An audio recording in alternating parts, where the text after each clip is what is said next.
kulay, ngayon lang kami nakakita ng ganito kalaking hermit crab. Oops. Pero bago yan, ito muna ang mga nangyari. Morning mga kulay! So, ang dami things to be thankful for. Kaya tayo ng breakfast. Let's go to the well. Arvin, si Lisa, at si Romy. Let's go! Kain nga po tayo mga kulay. Meron kami ditong chicken popcorn, tapos fried egg. Kain po tayo. Tapos dahil gusto ko ng konting pampalasa, nagbukas tayo ng tuna mga kakulay. Kunin nyo na yung mga pagkain nyo. Sabay-sabay na tayo. Ito.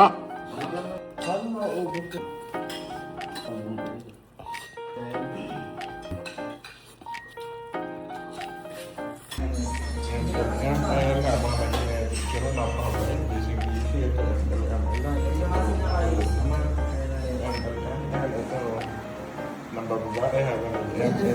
Mga kulay, ngayon lang kami nakakita ng ganito kalaking hermit crab.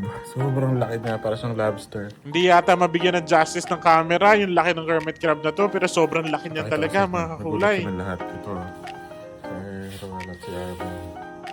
Kung makikita nyo, mas malaki pa talaga siya sa kamay ko. Ayan yung kamay ko at ito naman yung hermit crab. Ganun siya kalaki mga kakulay. Wala kami masyado nagawa ngayong araw na ito mga kulay, kundi meetings, tapos business work, tapos si Ruel naman, at saka si Ron ito.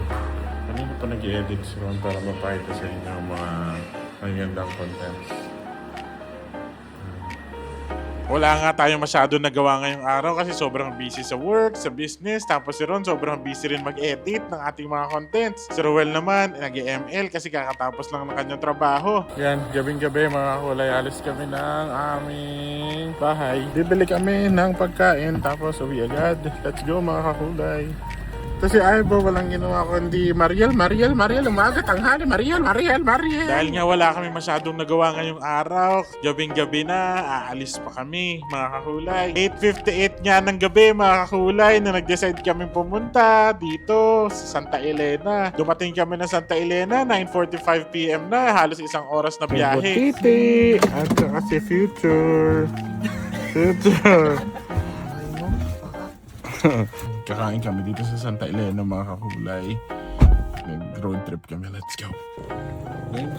Dito nga kami pumunta sa Dim Sum Panda kasi nagugustuhan namin talaga yung lasa ng kanila siomai dito at yung kanilang lumpiang Shanghai. Tapos habang iniintay natin yung order nating maluto dun sa Dim Sum Panda, pumunta naman kami ni Roel dito sa 7-Eleven. Shout out and hello po sa lahat ng mga taga Santa Elena. Kumuha nga din tayo dito mga kulay ng hotdog sandwich kasi nakakamiss. Nakaka-amaze nga lang kasi normally yung hiwa ng mga tinapay di ba sa Tagiliran, pero dito sa Santa Elena, 7-Eleven, talagang yung hiwa ng tinapay sa gitnang-gitna. Dalawang hotdog sandwich nga yung kinuha natin dito, tapos kumuha rin tayo ng mga siopaw para in case merong mabitin doon sa mga in-order natin, merong makakain. Tapos bumili na rin tayo ng mga yelo, champurado, mga tinapay at mga kung ano-anong drinks.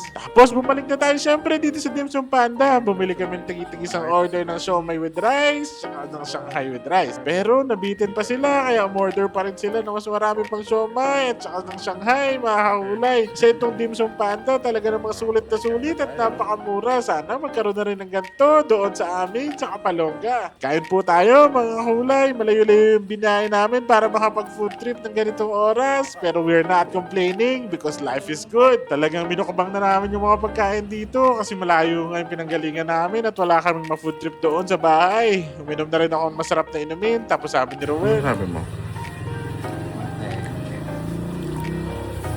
Ano sabi mo?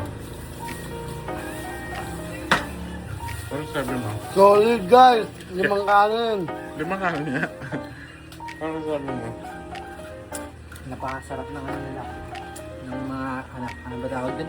Ako, masarap sa akin. Tapos, makalipas nga ng aming mga food trip, kami ay umuwi na ulit sa beach house, mga kakulay. Salamat mga kakulay sa pagsama sa amin sa another food and travel adventure.